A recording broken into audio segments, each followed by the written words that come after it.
함께 찬양하겠습니다.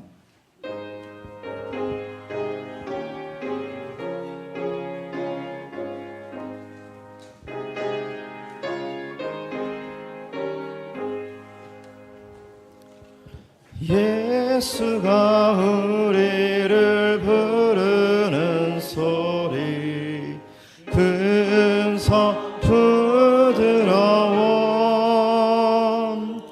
문 앞에 나와서 사면을 보며 우리를 기다리네.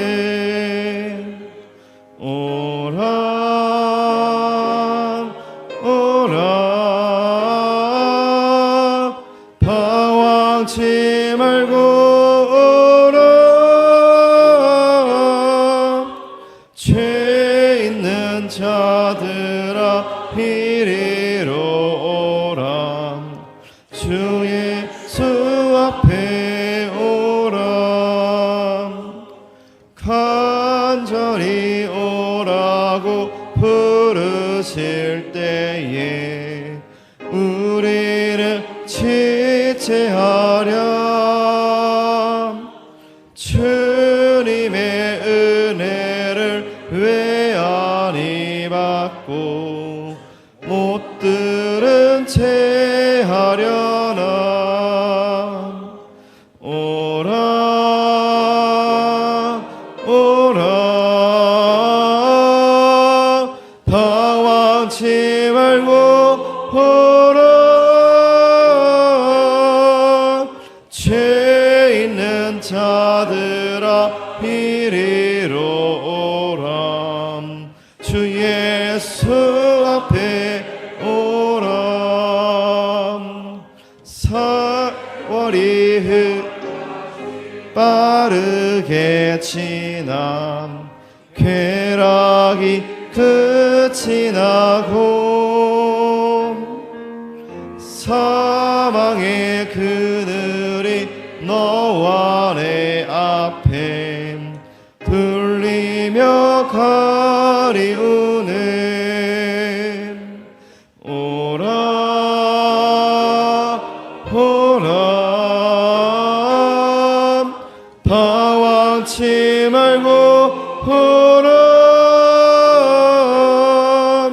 죄 있는 자들아 이리로 오라 주 예수 앞에 오라. 우리를 위하여 예비해 두신 영원한 집이 있어.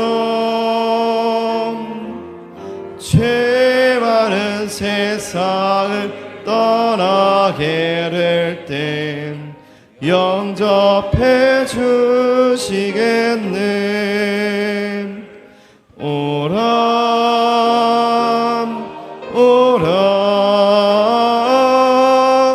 방황치 말고 오라 죄 있는 자들아 이리로 오라 주 예수 앞에 오라.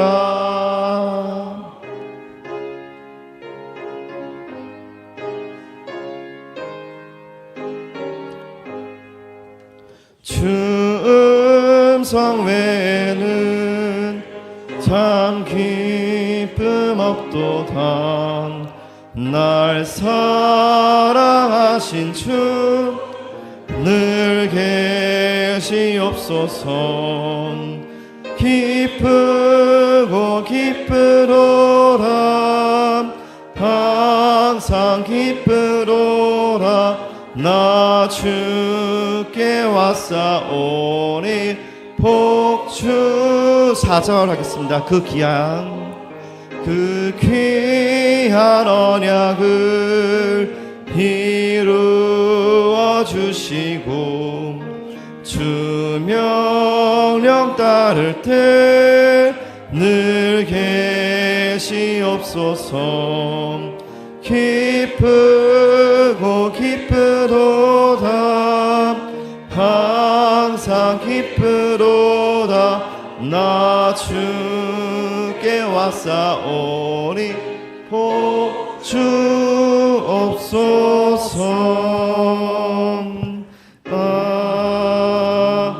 아멘.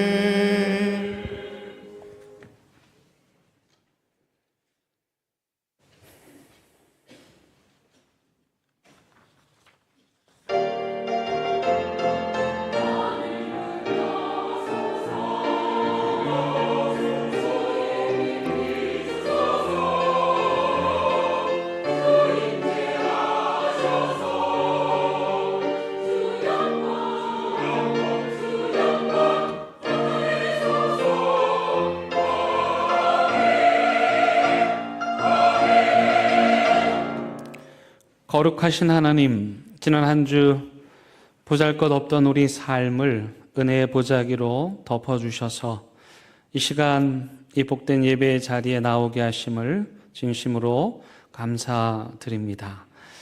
하나님께서 우리 스스로의 힘으로 구원할 수 없음을 아시고 진리이신 예수님을 우리에게 보내주시어 그 진리이신 예수님을 만난 자들을 통해 우리도 예수님을 알게 하셨음에 감사드립니다. 이 시간 보잘것없고 아무것도 아닌 자들을 찾아와 주신 성삼위 하나님을 전심으로 예배하기 원하오니 우리의 예배를 기뻐 받아 주시기를 예수 그리스도의 이름으로 간절히 기원드립니다. 아멘.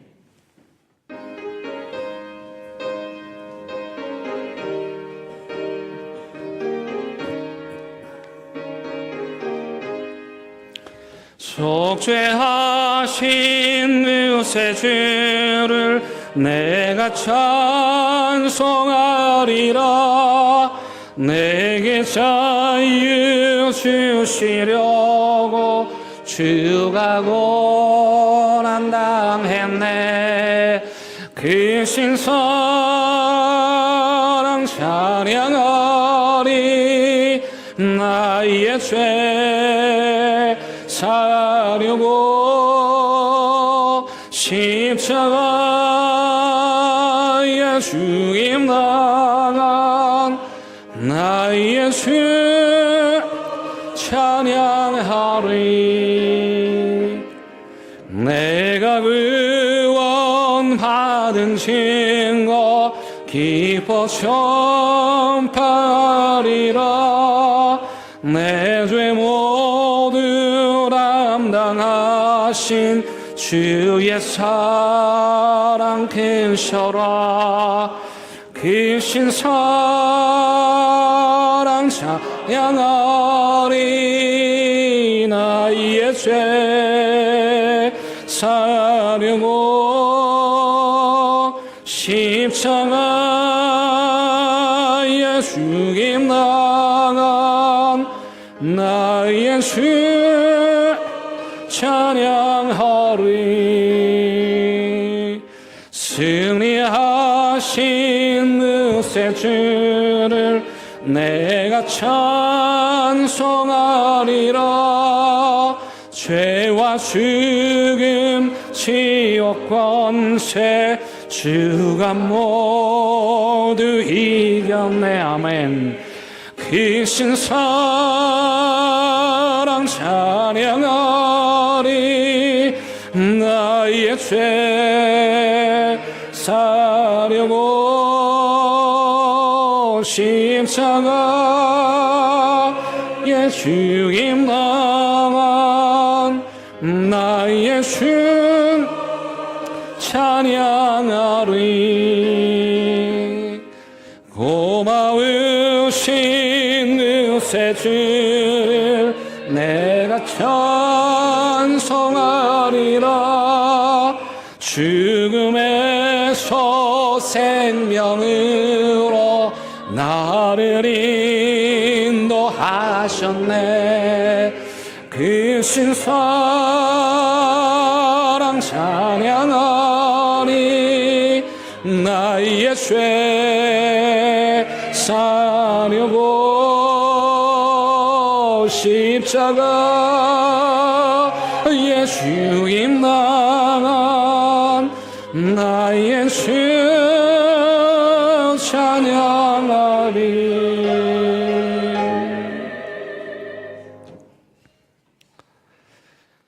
온 땅이여 여호와께 노래하며 그의 구원을 날마다 선포할지어다.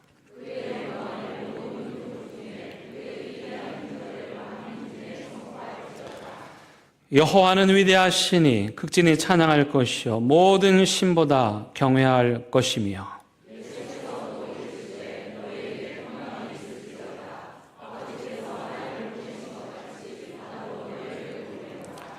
그러므로 너희는 가서 모든 민족을 제자로 삼아 아버지와 아들과 성령의 이름으로 세례를 베풀고 볼지어다 내가 세상 끝날까지 너희와 항상 함께 있으리라 하시니라.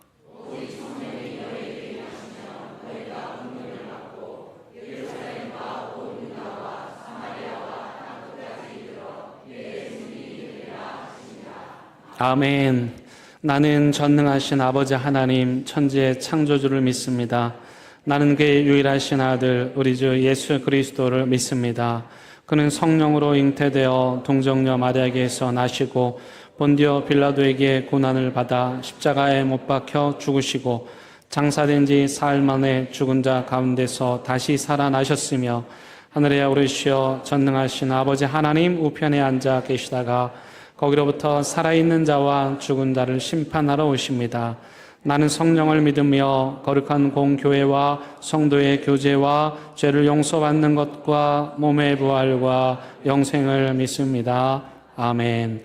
이 시간 자리에 앉으셔서 하나님과 여러분만이 아는 은밀한 죄를 침묵 가운데 고백하는 시간 같습니다.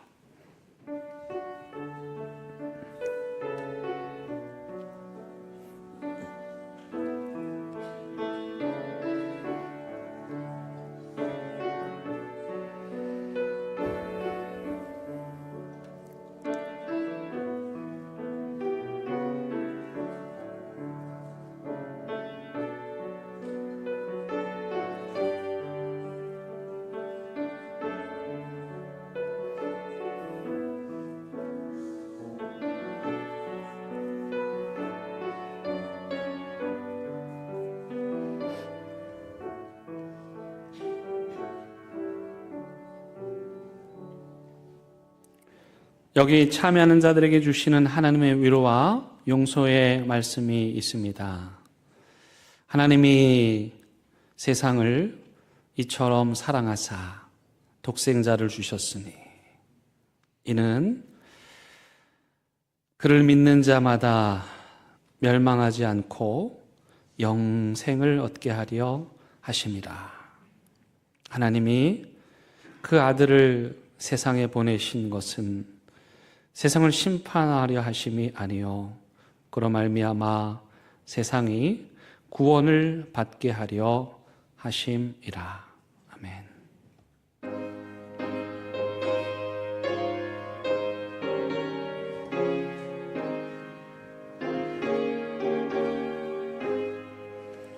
주 예수 내가 알기 전 날 먼저 사랑해 내 그 크신 사랑 나타나 내 영혼 거듭났네. 내 맘에 늘 계시고 나 주의 안에 있어 저 포도비유 같으니 참 좋은 나의 친구. 내 친구 대신 예수님 날 구원하시려고 그 귀한 몸을 버리사 내 죄를 대속했네.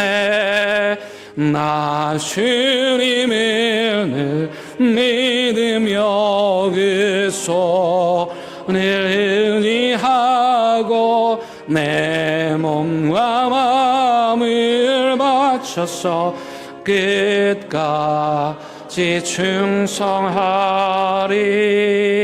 내 진실하신 진의여 그 은혜 내려주사 날 항상 보호하시고 내 방패 되옵소서. 그 풍성한 참 사랑을 이끌 소냐 날 구원하신 예수는 참 좋은 나의 친구.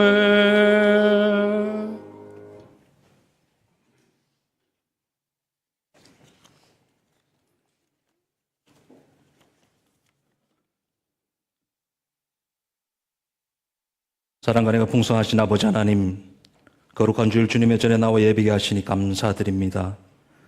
지난 한 주간도 지켜주시고 오늘 생명과 건강을 허락하셔서 하나님을 찬양하며 예비게 하심이 감사와 영광을 올려드립니다. 6월 선교의 달을 맞이하여 우리에게 주신 선교의 사명을 다시 한번 마음에 새기게 하옵소서. 주님께서 땅끝까지 이르러 내 증인이 되라 하신 말씀을 기억하며 교회가 복음 전파의 사명을 충실히 감당하게 하옵소서. 국내 선교를 위해 기도합니다. 복음이 필요한 지역마다 하나님의 은혜가 임하게 하시고 농어촌 교회와 미자립 교회를 붙들어 주셔서 믿음 가운데 든든히 세워지게 하옵소서. 외롭고 어려운 환경 속에서도 사역하는 목회자들과 성도들에게 힘과 용기를 다하여 주옵소서. 해외 선교를 위해 기도합니다. 세계 각국에서 복음을 전하는 선교사들 기억하여 주시고 그들의 건강과 가정, 사역 현장을 보호하여 주옵소서. 복음 전파로 인한 어려움과 위험 가운데서도 성령의 능력으로 담대하게 하시고 그들의 수고를 통해 많은 영혼이 주님께 돌아온 역사가 있게 하옵소서.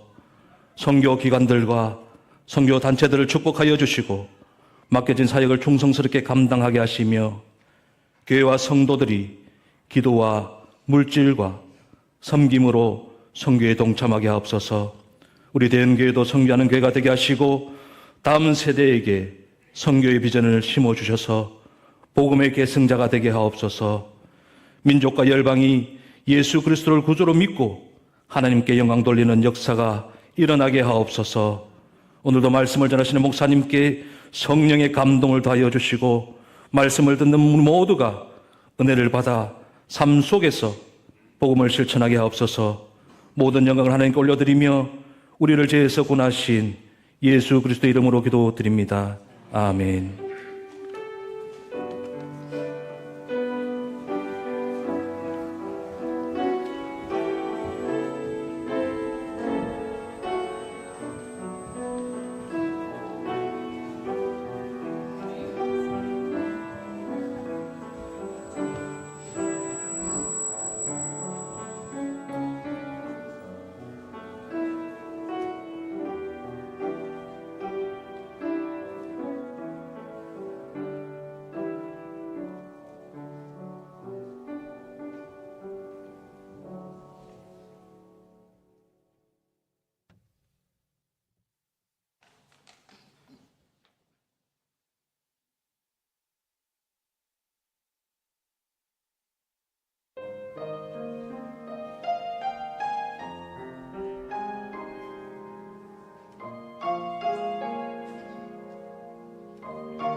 Eu falei pra eles trazer carne. Começou 축복합니다. 안녕하세요. 브라질 상파울루의 박종필. 신숙희 선교사입니다. 여기는 상파울루시 인근의 아치바이아시에 있는 저희들의 마약 갱생원입니다. 오늘 우리에게 주시는 하나님의 말씀은 마태복음 13장 34절에서 35절, 31절에서 32절의 말씀입니다. 하나님의 말씀을 봉독하겠습니다. 하나님의 말씀을 경청하시기 바랍니다. 예수께서 이 모든 것을 무리에게 비유로 말씀하시고 비유가 아니면 아무것도 말씀하지 아니하셨으니 이는 선지자를 통하여 말씀하신 바 내가 입을 열어 비유로 말하고 창세부터 감추인 것들을 드러내리라 함을 이루려 하심이라. 또 비유를 들어 이르시되 천국은 마치 사람이 자기 밭에 갖다 심은 겨자씨 한 알 같으니 이는 모든 씨보다 작은 것이로되 자란 후에는 풀보다 커서 나무가 되매 공중의 새들이 와서 그 가지에 깃들이느니라. 아멘. 하나님의 말씀입니다. 아멘.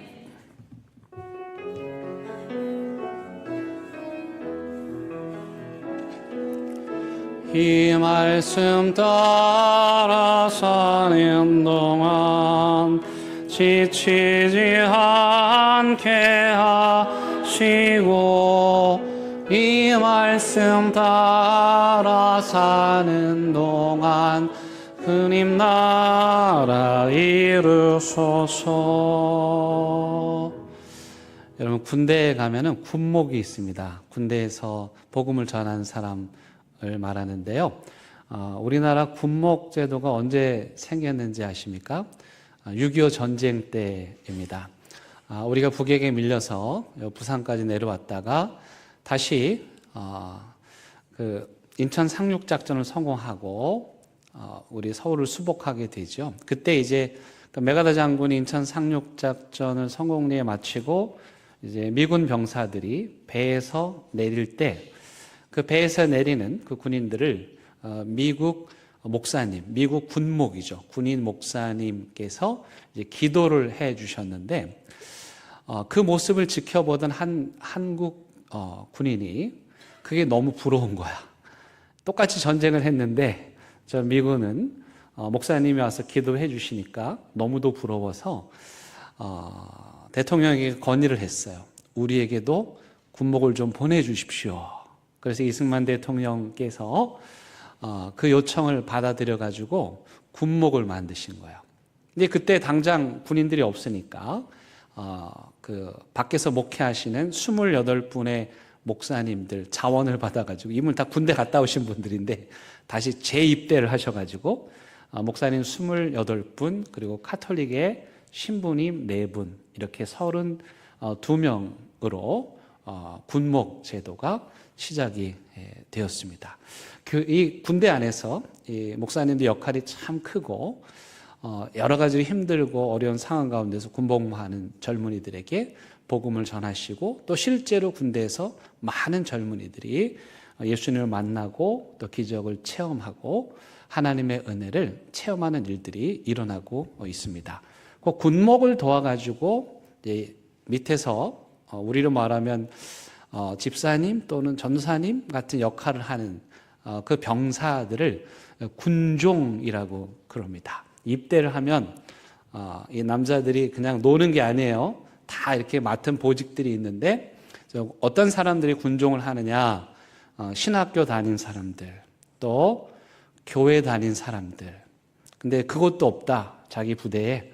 그러면 교회 근처에 살았던 사람들.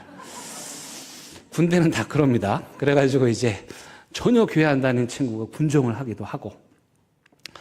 근데 놀라운 것은 예전만 해도 먹을 것도 좀 부족하고 또 군복무 기간도 길고 힘든 일도 많다 보니까 실제로 많은 병사들이 교회에 갔습니다. 일단 교회 가면 뭐가 좋습니까?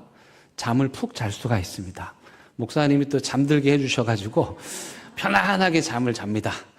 그뿐만 아니라 끝나면 제가 복무 시절에는 초코파이였습니다. 지금은 이제 햄버거인데 그 초코파이 하나 먹으려고 정말 교회를 가던 때였습니다. 제가 생각할 때 대한민국에서 여러분들보다 전도를 더 많이 한 게 초코파이입니다. 그거 먹으려고 군대 갔다가 졸다가 은혜 받아가지고 예수 믿는 사람들 많고요.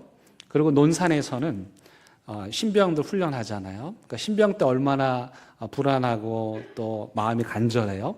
거기 예배 가면 뜨겁습니다. 실로암 찬양, 논산 신병교육 때 실로암 찬양을 유튜브에서 쳐보시면은 난리도 아닙니다. 찬양을 군가 부르듯이 수천 명의 젊은이들이 부르는데 어떤 친구는 그걸 보고 무섭다고 하더라고요. 근데 실제로 거기서 예수 믿는 일이 일어나고 그리고 그분들이 또 세례도 받아요. 약간 조금 비밀을 누설하자면 세례 받으면 햄버거를 준다. 그러면 이제 세례를 받습니다. 간혹 우리 교회 오신 분들 중에 신앙생활 어떻게 하셨습니까? 그러면 머리를 긁적이면서 군대에 있을 때 세례 받았습니다. 이런 분들은 되게 초코파이나 햄버거에 넘어가셔가지고 군대에서 세례를 받으신 분들이죠. 근데 그게 또 은혜의 통로가 돼서 그분들이 사회에 나와가지고 신앙생활을 하는 일도 있습니다. 근데 안타깝게도 요즘에는 군대에서 이게 복음의 역사가 옛날 같지 않다고 그래요. 일단 먹을 게 풍성하죠. 군복무 기간도 짧죠. 그리고 주일이면 그때는 우리 도망가기 위해서라도 교회를 갔는데 요즘에는 휴대폰을 다 휴일날은 준다고 그래요. 그러니까 장병들이 교회를 잘 안 가는 거죠. 그러다 보니까 현재 우리나라 군대 안에 부대 안에 교회가 약 760개 정도가 있는데 지금 최근에 120개 정도의 교회가 문을 닫았다고 그래요. 굉장히 큰 숫자죠. 여러분 예전에 교회 근처에 사시는 분들, 그러니까 군대 근처에 사시는 분들 이렇게 군 위문 공연 가시기도 하고 그랬잖아요. 그러면 많은 병사들이 나왔는데 요즘엔 그런 거 해도 잘 오지를 않는 거죠. 근데 제가 군대 얘기를 하고 있었더니 군인이 저기 와 있네요. 휴가 나온 정우가. 근데 여러분 군대 안에서 복음을 전하는 거 요거를 뭐라고 표현을 합니까? 군 선교라고 그럽니까? 아니면 군 전도라고 그럽니까? 대충 느낌에 군 선교 같죠? 이게 좀 뭔가 발음이 자연스럽죠? 군 선교일까? 군 전도일까? 어떻게 표현하는 게 맞을까? 또 우리 교회 안에 보면은 연령대별로 이렇게 그 모임을 갖는데 남성들의 모임은 뭐라 그럽니까? 전도회라 그러고 똑같은데 남성들의 모임은 뭐라 그래요? 남선교. 그 차이를 아시는 분 계십니까? 저도 모르겠어서 여쭙는 거예요. 아무리 찾아보아도 왜 같은 그 모임인데 여성들은 여전도회고 남성들은 남선교회일까? 아직도 해석이 잘 안 되는데 이 선교와 전도는 비슷하면서도 약간의 차이가 있습니다. 예를 들면 일단 그 단어의 뜻을 좀 말씀을 드리겠습니다. PPT 화면을 보시면 우리말의 전도는 영어로 evangelism이라고 합니다. 전할 전자에 길도자. 기독교의 길도, 진리는 뭡니까? 예수님이죠. 너무도 좋은 그 예수님을 전한다라고 말할 때 우리는 전도라는 표현이 자연스럽고 반면에 펼친다는 뜻입니다. 널리 펼친다. 그래서 가르친다. 이거를 선교. 영어로는 미션이라고 그럽니다. 이 두 단어를 조금 비교한 표를 좀 보여드리면 전도는 무엇이라고 하는 그 컨텐츠의 방점이 찍힙니다. 전하긴 전하는데 뭘 전합니까? 길도. 우리 말하면 진리. 우리가 믿는 진리는 예수 그리스도. 너무도 훌륭하시고 좋으신 사랑 많으신 그 예수님을 강조하는 측면이 좀 있고 선교는 그 컨텐츠를 어디까지 가지고 갈 것인가 움직임과 역동성 이 복음을 가지고 밖으로 나아가는 내 방점이 찍혀 있습니다. 실제로 이 선교의 원래 뜻은 뭐냐면 보낸다 그런 뜻이에요. 보낸다. 어디론가로 보낸다. 이게 선교의 원어적인 뜻이에요. 그러면 보낸다 그러면 보내는 사람이 있겠죠. 그리고 보낼 때 그냥 안 보낼 테니까 보내는 내용이 있겠죠. 그리고 그 보냄을 받은 사람이 있겠죠. 그래서 선교에는 선교, 보낸다라고 하는 이 선교라는 뜻에는 세 가지가 항상 있어야 돼요. 왜? 논리적으로 그렇잖아요. 누가 보냈으니까 갔을 거 아니에요. 그래서 보낸 자 누구겠습니까? 하나님이십니다. 그러면 내용 그건 뭐겠습니까? 복음입니다. 그럼 그 내용을 가지고 하나님이 가라고 해서 보냄을 받아서 보냄을 받은 사람들 그게 누구겠습니까? 교회고 저와 여러분들인 거죠. 초대교회는 하나님께서 보내셔서 예수 그리스도의 복음을 가지고 보냄을 받은 사람들을 일컬어서 뭐라 그랬습니까? 사도라고 그랬습니다. 그렇죠? 예수님의 제자들이 사도행전부터는 사도라고 부르죠. 그 사도들의 행적을 기록한 책이 무슨 책입니까? 사도행전이 되는 것이죠. 그래서 우리가 교회 안에서 선교와 전도를 이해할 때 보면 내용적인 것을 강조하는 것은 전도고 그 내용을 가지고 움직이는 역동적으로 그 복음을 펼쳐나가는데 강조점을 둘 때는 선교라는 용어를 통상적으로 사용하기는 하나 이 전도와 선교라는 용어를 명확하게 구분짓기가 쉽지는 않습니다. 다만 제가 여러분들에게 이렇게 좀 설명드릴 수 있을 것 같아요. 화면 내려주셔도 좋고 진입장벽을 한번 생각해 보세요. 진입장벽이 비교적 쉬운 대상을 복음화할 때는 전도라는 표현이 어울립니다. 반면에 진입장벽이 높아 그런 경우에는 선교라는 말이 좀 더 어울립니다. 예를 들면 해외 아까 우리 브라질 선교사님 보셨죠? 브라질 상파울루에서 사시면서 맨날 아마존에 가시고 마약 갱생촌 가시고 마약촌 가시면서 복음을 전하시는 그분들을 우리는 뭐라고 부릅니까? 선교사라고 부릅니다. 왜 그러냐면 진입장벽, 다시 말하면 그분들에게 복음을 전하려고 하면 뭘 배워야 돼요? 일단 말을 배워야 돼요. 복음을 전해야 되는데 말이 안 통하면 안 되니까. 그 다음에 그분들의 문화를 배워야 되죠. 그러기에는 꽤 오랜 시간이 걸리는 거예요. 반면에 우리나라 안에 사는 외국인 이주민들, 그분들에게 복음을 전한다고 할 때 이주민 전도입니까? 이주민 선교입니까? 전도입니까? 네. 이 개념은 해외에 나가면 선교고 국내에서 하면 전도라는 지극히 전통적인 관점에서 이렇게 할 수 있는 거예요. 제가 다시 말씀드리면 해외냐 국내냐가 아니고 진입장벽이 높으냐 낮으냐로 봤을 때 여러분들이 우리나라에 우리 동네에 거주하는 이주민들에게 가서 복음을 전한다. 쉬운 일입니까? 어려운 일입니까? 가장 어려운 게 뭡니까? 네. 어제도 제가 집에 가는데 우리 교육관 앞에 한 외국인 분이 이렇게 자기 집인 것처럼 앉아서 쉬고 계시던데 저도 이렇게 쉽게 말을 못 걸겠더라고요. 왜? 진입장벽이 높아. 문화가 다르고 언어가 달라요. 그래서 비록 우리나라에 있는 분들이지만 이주민들을 대상으로 복음을 전할 때 우리는 이주민 선교라고 부릅니다. 물론 전도라고 해도 상관없지만 근데 우리가 상호 소통과 또 이해를 위해서 이렇게 용어들을 조금 구분해서 사용하고 있는 거죠. 그런 맥락에서 군 전도라고 하지 않고 우리가 군 선교라고 하는 이유는 뭐냐면 진입장벽이 높잖아요. 일단 여러분들은 못 들어가십니다.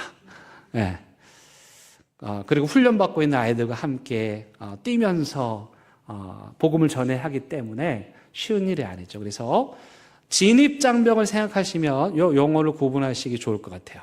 진입장벽이 높다, 시간이 걸리고 어렵다, 그러면 선교라는 표현이 어울리고 정확하다는 뜻은 아니고 진입장벽이 좀 낮은 편이다, 그럴 때는 전도라는 표현이 더 적절하다고 할 수 있을 것입니다.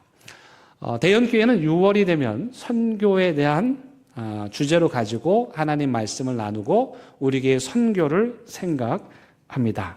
왜냐하면 우리가 믿는 하나님이 선교적인 하나님이시기 때문입니다. 우리가 보통 선교를 이야기하면 여러분들의 머릿속에는 선교사님들이 나가는 거, 또는 선교 기도회를 하는 거, 선교 비전 트립을 가는 것을 선교라고 생각할지 모르지만 그것이 선교의 전부는 아닙니다. 선교란 무엇이냐면 하나님의 심장에서 흘러나온 사랑이 어디에서부터요? 하나님의 심장에서부터 흘러나온 그 사랑의 보혈이 흐르고 흘러서 우리에게까지 전해진 것, 이걸 선교라고 그럽니다. 그러니까 하나님은 어떤 행위를 하든 그 속성 자체가 선교적이십니다. 선교적이라는 의미는 뭐냐면 나와 다른 진입장벽이 높은 그 장벽을 뛰어넘어서 그 사람들에게 예수 그리스도의 복음을 전하는 모든 행위를 가리킵니다. 그런 맥락에서 보면 선교는 우리 교회가 해야 되는 최고의 프로그램이 아니고 그냥 교회 자체입니다.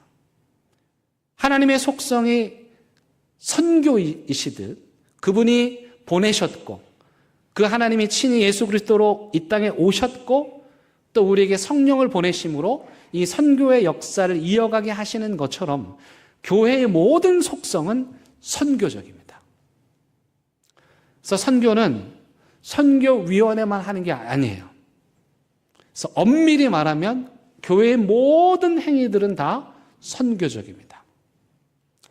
근데 이렇게 아무리 말을 해도 이게 참 이해시켜드리기가 쉽지가 않은 게, 여러분 해운대 그 소명교회 아시죠? 우리 자주 갔었는데 그 노성현 목사님 께서 이제 그 목회하시는데 그 부목사님이 우리 교회 그 리서치를 좀 할 게 있어가지고 교회에 오셨어요. 근데 얘기를 나누다가 그 부목사님이 저한테 근데 목사님 교회가 선교적 교회여서 제가 이게 리서치를 하는데 성도님들이 그걸 잘 이해하세요? 이렇게 묻는 거예요. 그래서 제가 뭐라고 말씀드렸을까요? 그러니까 그 담임 목사님도 선교적인 교회를 아무리 얘기를 해도 성도님들이 돌아서면 다른 말 한다는 거예요. 그래서 제가 그랬어요. 그냥 노 목사님께 포기하라고 그러세요. 네. 그냥 그 용어를 아무리 얘기해봐야 소용이 없습니다. 네. 그냥 하시면 됩니다. 그 선교적인 교회의 모습을 그냥 실천하는 거. 그래야 되지, 이 강하게 이 머릿속에 박혀있는 선교는 해외로 나가는 것만이 선교라는 이 생각을 바꾸기가 쉽진 않습니다. 그런 말씀을 드렸어요. 여러분, 교회에서는요, 아이들을 가르치는 교육을 합니다. 그래서 교육위원회가 있고요. 또 선교를 하는 선교위원회도 있고요. 지역사회 봉사하는 사회봉사위원회도 있고요. 교회를 관리하는 관리위원회도 있고요. 예배를 섬기는 예배위원회도 있어요. 근데 엄밀히 말하자면 예배, 교육, 선교, 봉사 뭐 등등의 여러 위원회 중에 선교위원회가 하나의 위원회가 아니고 선교는 이 모든 위원회의 사역에 혈액처럼 흘러 있어요. 그래서 굳이 조금 불편하지만 여러분들이 이해할 수 있도록 그 오해를 바꿀 수 있도록 이걸 표현을 바꾸면 이런 거예요. 선교적 관리위원회, 선교적 교육위원회, 선교적 사회봉사위원회, 선교적 선교위원회. 모든 중심에 이건 어떻게 뗄 수 없는, 저 교회는 선교를 잘해, 그 말이 아니라 어떻게 띄어도 뗄 수 없는, 대형교회 교육을 봐도 선교고, 대형교회 관리하는 걸 봐도 선교고, 대형교회 사회봉사를 봐도 선교고, 대형교회 모든 곳에, 모든 사역에 선교가 흐르는, 그게 바로 선교적인 교회입니다. 이번 한 달 여러분들과 함께 이 선교적 교회의 본질, 아이덴티티, 정체성, 우리의 속성, 거부할 수 없는 하나님의 선교적이신 그 하나님을 다시 한번 회복하고 선교적인 교회의 모습을 돌아보는 데 있어서 여러분들과 함께 나눌 말씀은 마태복음 13장입니다. 이번 한 달 동안 이 마태복음 13장에 나오는 말씀들을 함께 여러분들과 나누려고 하는데, 그 이유가 무엇이냐? 이 마태복음 자체가 선교적이기 때문입니다. 이게 무슨 말이냐면, 여러분, 복음서가 쓰여질 당시에 이 사람들은 이 복음서를 쓰는 대상이 있었어요. 그 수신자들을 고려하고 의식하며 이 책을 쓴 거죠. 근데 마태는 누구를 대상으로 복음을 전하기 위해서 마태복음을 썼냐면, 자기들과 똑같은 유대인들이에요. 동족들이에요. 그 유대인들에게 예수를 전하는 거예요. 유대인들에게 예수의 복음을 전하는 거죠. 선교적이죠. 그러니까 마태 공동체는 선교적 관점에서 마태복음을 쓴 거죠. 자, 그러다 보면 그 책을 쓸 때 내가 이해하기 쉽게 쓰는 게 선교적일까요? 아니면 그들이 이해하기 쉽게 쓰는 게 선교적일까요? 그들이 이해하기 쉽게 쓰는 게 선교적이죠. 그래서 마태복음을 읽으면 굉장히 유대 문서와 비슷합니다. 유대교 사람들이 익숙한 틀과 내용을 갖추고 있어요. 예를 든다면 마태복음 13장은 하나님의 나라에 대한 비유를 다루는 책인데, 마태는 다른 복음서에서는 하나님의 나라라고 번역을 했는데 하나님의 나라라고 번역하지 않고 천국이라고 번역합니다. 하늘 나라라고 번역을 해요. 그 이유는 뭐냐? 유대인들은 하나님은 하늘에 계신다고 믿었어요. 그래서 그 유대인들에게 우리가 믿는 예수 그리스도가 바로 그 하늘에 계신 분이시다는 걸 강조하기 위해서 천국, 하늘나라 이렇게 번역한 거예요. 또 한 가지는 마태가 마태복음을 쓰면서 그 유대인들을 전도하기 위해서, 복음을 전하기 위해서 선교적으로 이 글을 쓰면서, 여러분 글을 쓰면 뼈대를 잡죠? 구조, 스트럭처를 잡아요. 근데 마태는 몇 개의 뼈대를 가지고 이 복음서를 썼을까요? 몇 개일까요? 제가 옛날에 그 바이블 아카데미 때 성역공부 한 건데, 자, 유대인들이 가장 최고의 경전으로 여기는 책이 무슨 책입니까? 모세의 4경, 6경, 5경. 그럼 마태는 마태복음을 쓸 때 뼈대를 몇 개로 했을까요? 그렇죠. 5개. 그 5개의 뼈대가 뭐냐? 예수님의 설교 5편을 여기다가 집어넣습니다. 엄밀히 말하면 예수님이 3년 동안 설교 5개만 했겠어요? 근데 마태는 의도적으로 예수님의 설교를 5개로 정리해가지고 그것을 기둥처럼 뼈대로 세우는 거예요.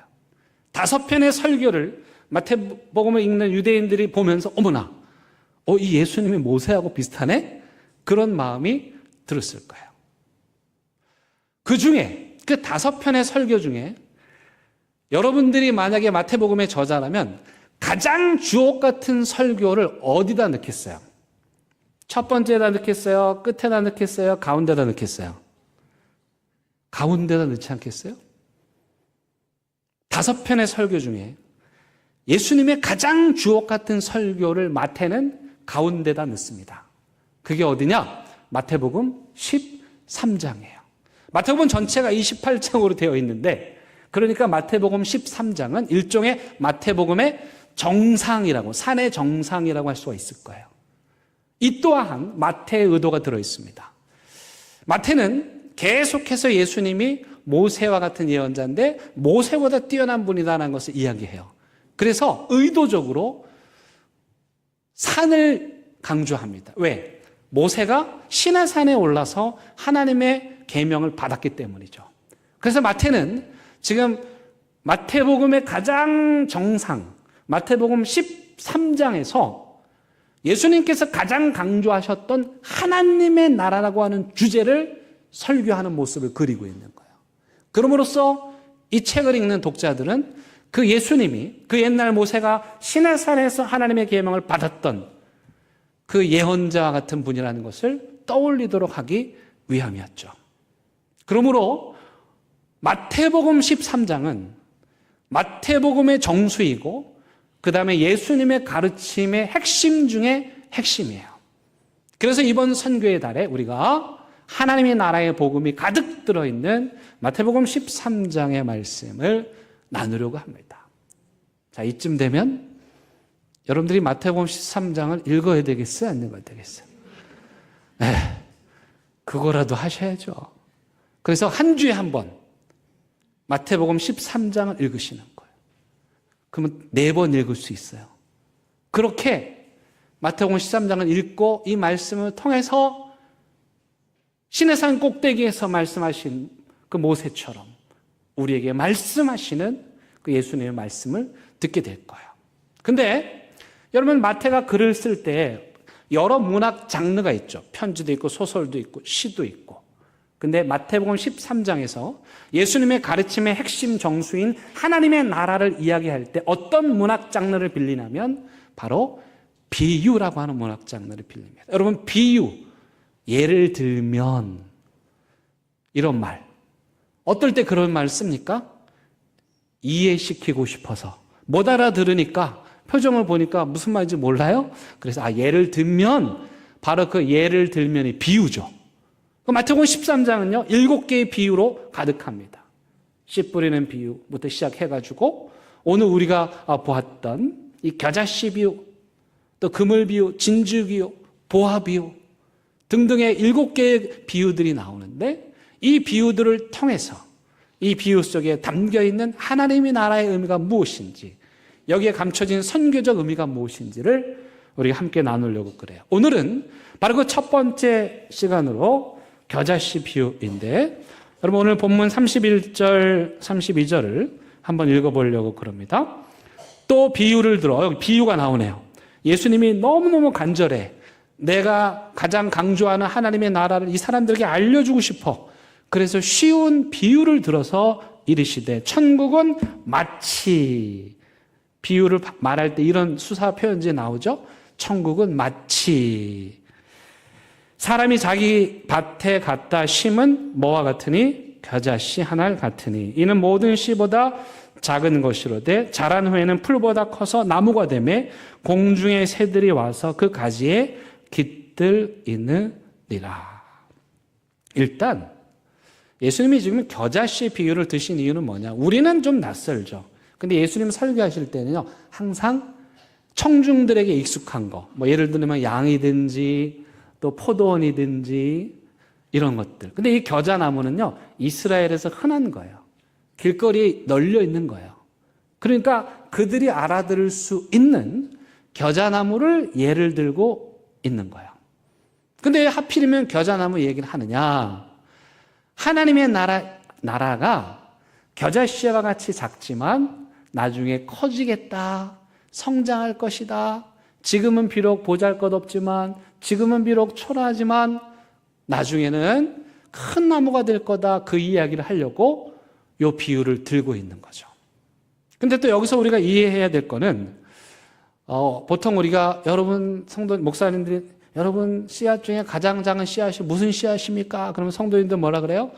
겨자씨입니다. 그런데 제가 가서 봤더니 겨자씨가 작지 않더라고요. 네. 제가 겨자씨를 사갖고 와가지고 우리 성도님들한테 하나씩 나눠드렸어요. 이게 겨자씨입니다. 이게 겨자씨입니다. 좁쌀만 해. 그러니까 전도사님 이거 씨앗이 작지 않은데요? 이거보다 더 작은 씨앗도 있는데요? 더 작은 씨앗도 있어요, 실제로. 근데 왜 예수님은 겨자씨를 작은 것의 상징으로 드셨을까? 그 이유는 뭐냐면 이게 일종의 관용적 표현이에요. 이스라엘 사회에서는 겨자씨와 같다 그러면 세상에서 가장 작다 그런 의미예요. 그런데 예수님께서는 그 작고 보잘것없는 그 겨자씨 한 알이 땅에 심겨지고 자라서 큰 나무가 되고, 근데 큰 나무가 되는 게 초점이 아니에요. 큰 나무가 돼서 군림하거나 큰 나무가 돼서 억압하거나 큰 나무가 돼서 그늘을 만들어서 다른 사람들 힘들게 하거나가 아니고, 큰 나무가 되어 큰 나무가 되는 목적을 다음 말씀하신데 뭐냐면 오갈 데 없는, 보잘것없는, 큰 소리 한번 내보지 못하는 수많은 떠돌아다니는 새들이 그 나무에 와서 어떻게 한다? 깃들이느니라. 여기 초점인 거예요. 그래서 어떤 분들은 제가 교회가 부흥해야 됩니다 그러니까는 목사님 왜 부흥 하냐는 거예요. 목사님 숫자만 생각하는 거 아니야 이런 거예요.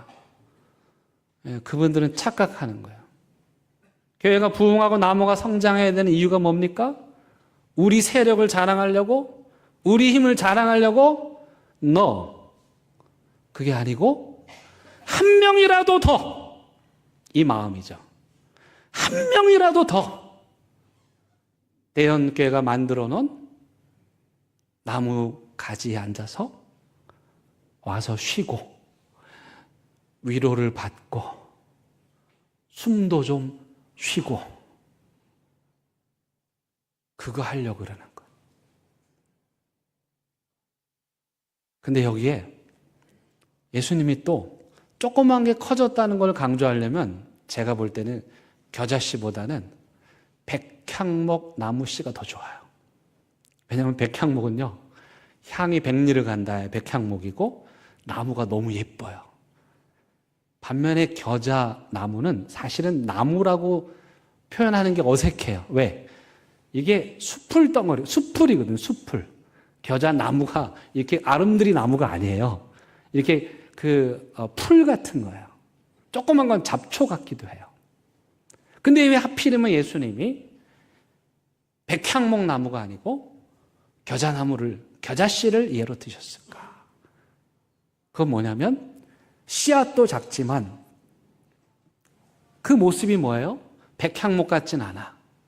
그저 그냥 길거리에서 보이는 그런 수풀이에요. 그런데 놀라운 건 그 보잘것없는 그 겨자나무, 겨자 수풀 더미에 뭐가 와서 앉는다? 새들이 와서 앉는다 이거예요. 여러분 생각만 해도 기쁘지 않습니까? 이것이 보잘것없는 인생들이 누릴 수 있는 기쁨이에요. 그럼 이 기쁨을 누리려면 어떻게 해야 될까? 저와 여러분들 같은 이 보잘것없는 작고 아무것도 아닌 우리들이 그 나무에 새들이 와서 깃들이는 이 기쁨을 누리려면 어떻게 해야 될까? 첫 번째는 그 겨자씨가요, 하나님의 손에 들려져야 돼요. 마귀 사탄의 손에 들려지면 그게 어디로 갈지 몰라요. 여러분들의 겨자씨 같은 인생에, 아무것도 아닌 보잘것없는 인생이 하나님의 손에 들려지면 하나님께서 저와 여러분들 같이 이 보잘것없는 인생들을 통해서 새들이 와서 깃들이는 아름드리 나무로 변화시켜 주실 줄로 믿습니다. 두 번째 해야 될 게 있어요. 그건 뭐냐면 땅 속에 묻히는 거예요. 씨앗이 땅 속으로 들어가지 않으면 열매 맺을 수 없어요. 나무로 자랄 수 없어요. 그러나 땅 속으로 들어간다는 거 쉽지 않죠. 답답합니다. 긴 고난의 시간입니다. 하나님 나라 위해서 일하다 보면은 상처를 받기도 하고 시험에 들기도 하고 어려움에 휩싸이기도 하고 희생해야 되고 그 땅 속의 시간들, 그 땅 속의 시간들을 견딜 때 그때 하나님께서 그 씨앗이 발아하여 싹이 되고 나무가 되어 길 잃은 수많은 새들이, 갈 곳 없는 수많은 새들이 와서 깃들이는 그런 나무가 되는 것입니다. 세 번째, 저와 여러분들 같이 보잘것없는 자들이 해야 되는 건 뭐냐? 성장해야 돼요. 여러분 여기 가까운 유행권에 가면 수목원이 있죠? 거기 수목원에 있는 것들이 크기가 어떻습니까? 다 아담해요. 근데 거기서 나무가 만약에 자랐다. 그 식물원 천장을 뚫고 나갔다. 그럼 어떻게 해야 돼요? 그 나무를 밖으로 내놔야 되죠. 근데 많은 교회들이, 많은 그리스도인들이 밖으로 안 나갑니다. 그 식물원 안에만 있으려고 그래요. 여러분, 식물원 밖으로 나가야 할 정도로 자라야 됩니다. 교회 안에만 머무는 신앙이 아니라 선교, 보내다, 세상 밖으로 나가서 이 하나님의 복음을 전하는 아름드리 나무가 되어야 하는 것입니다. 그럴 때 하나님께서는 우리처럼 보잘것없는 자들에게 비교할 수 없는, 말로 할 수 없는 기쁨을 누리게 해 주십니다. 여러분들이요, 우리 인생의 작아도 보잘것없고 힘이 없어도 이 기쁨만큼은 누리실 수 있기를 바랍니다. 지난주에도 목요 라면전도 했어요. 몇 명 왔을까요? 또 100명이 넘었습니다. 그러니까 이제 카페가 좁아가지고 제가 주차장 차를 좀 딴 데로 보내라. 그리고 주차장 마당을 넓게 비웠어요. 그리고 아이들 밖에 나가서 놀으라 그러고, 뭐 놀 게 마땅히 없으니까 분필을 좀 아이들에게 줬더니 아이들이 그날 하루 종일 주차장에 뒹굴면서 거기다가 그림을 그리고 낙서를 하고, 여러분들이 오늘 오실 때 주차장 바닥에서 본 그것이 그 범죄의 현장입니다. 저는 테라스 위에서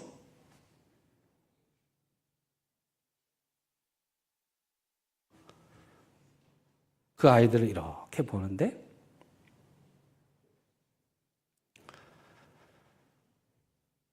아무것도 아닌 자들이 누리는 어떻게 말로 설명할 수 없는 기쁨과 감격을 느꼈습니다. 우리 같은 나무에, 보잘것없는 나무에 그 새들이 와서 깃들이고 놀고 위로받고 기뻐하는 이 기쁨, 이 기쁨이 저만의 기쁨이 아니고 여러분들의 기쁨이 되기를 바랍니다. 이걸 선교라고 그럽니다. 하나님께서는 이 보잘것없는 대연교회가 아름드리 나무가 되어 이 대연동에 갈 곳 없는 새들 다 품어주시기 원하십니다.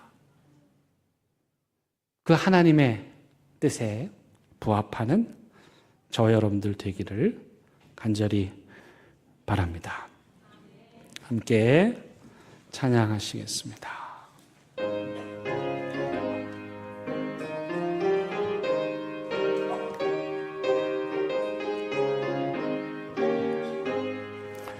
휘감에 사는 백성들을 보라. 수많은 신령 멸망하겠네.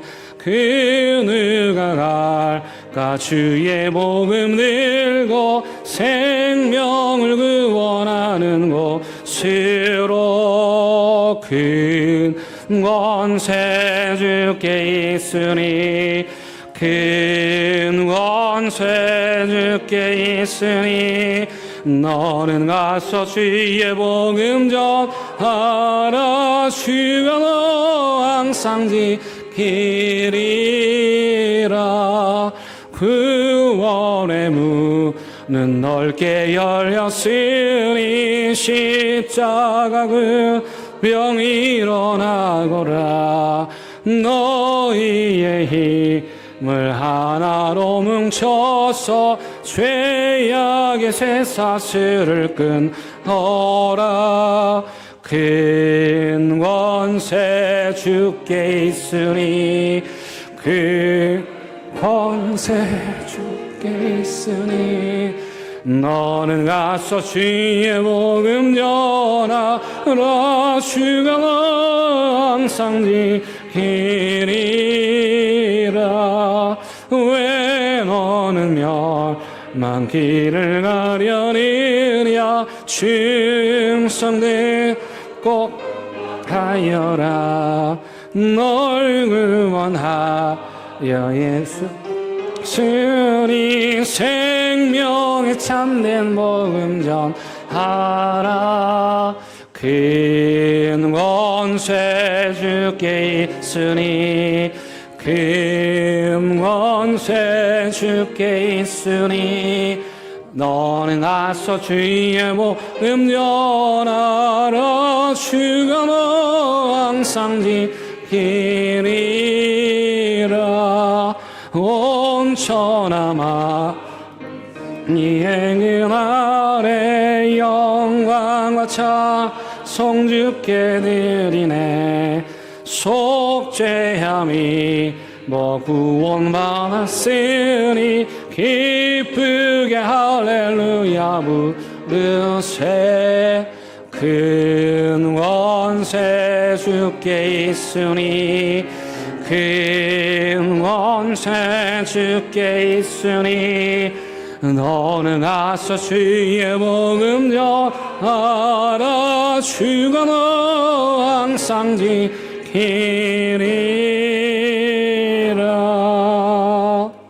기도하시겠습니다.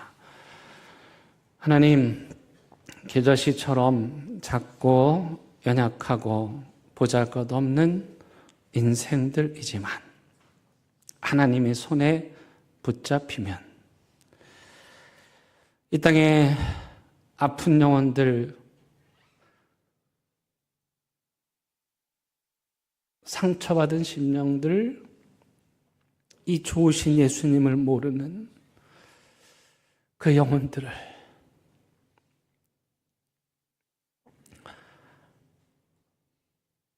우리 삶의 가지가지마다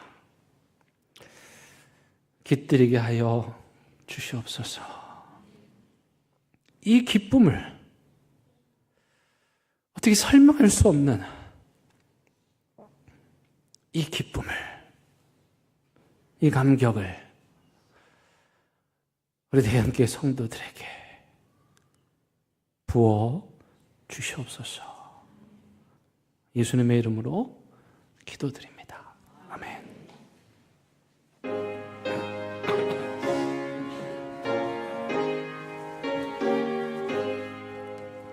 진리와 생명 되신 주의 몸을 바치옵니다. 믿음과 소망 사랑에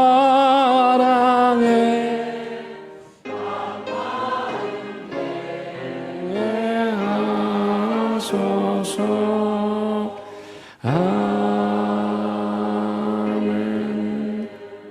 함께 기도하시겠습니다. 하나님, 이 시간 하나님의 심장에서 흘러내린 그 사랑을 부어주심에 감사하여 하나님께 예물 올려드립니다. 드리는 손길들 축복하셔서 이 땅에 살아가는 동안 필요한 모든 것들 넉넉하게 채워 주시옵소서. 육신의 질병으로 고통당하는 자들은 치유하여 주시고, 마음이 무너진 자들 위로하여 주시고, 살 소망이 없는 자들에게 그들의 인생에 나뭇가지에 깃들여 또 새로운 생명을 얻은 그 수많은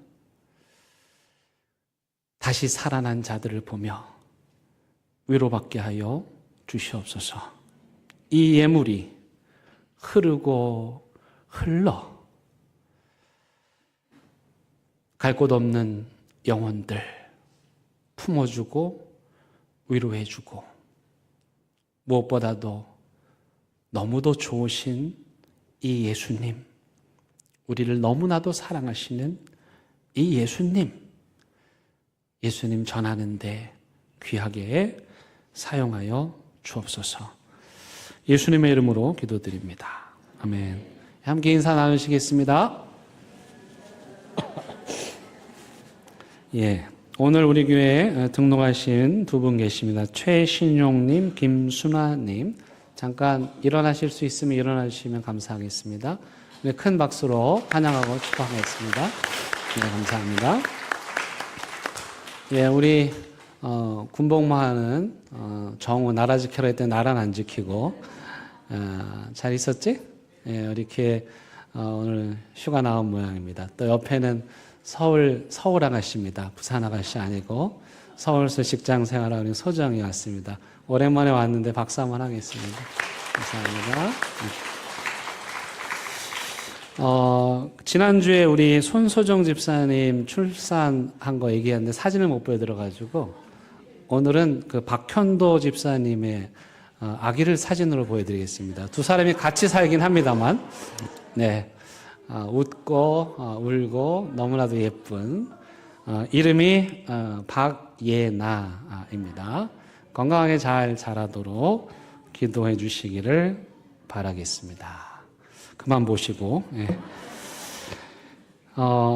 오늘부터 4주 동안 선교 학교를 합니다. 누구나 참여하실 수 있고요. 오후 4시에 만나홀에 오시면 선교의 기초를 다시 공부하고 다지는 시간을 가지려고 합니다. 많이 참여해 주시기를 바라겠습니다. 금요일 날은 호프 선교의 선교를 위한 기도 시간을 갖고요. 기도 노트가 발행됐으니 많이 가지고 가셔서 기도해 주시기 바라고, 우리가 해마다 선교의 날이 되면 한 분의 선교사님을 선정을 해서 올해의 선교사라고 이렇게 이름을 붙여서 공부하고 기도하는데, 올해의 선교사는 맥켄지 선교사님의 아내 되시는, 사모님 되시는 메리 켈리 맥켄지 선교사님이십니다.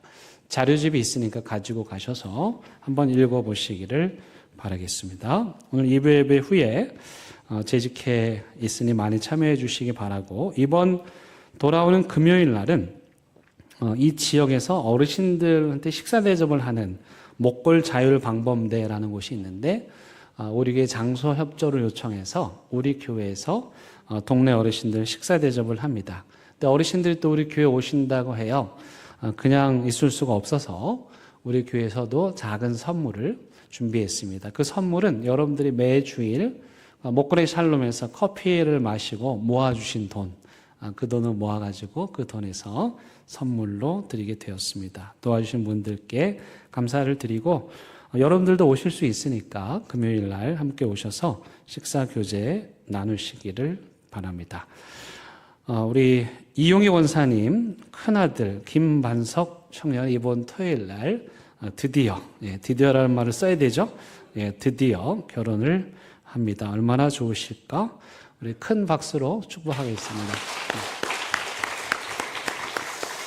그리고 지난주에 우리 정정혜 성도님, 장분옥 성도님 등록하셨습니다. 우리 큰 박수로 환영하도록 하겠습니다. 이제 다 함께 일어나셔서 결단의 찬양 부르시겠습니다.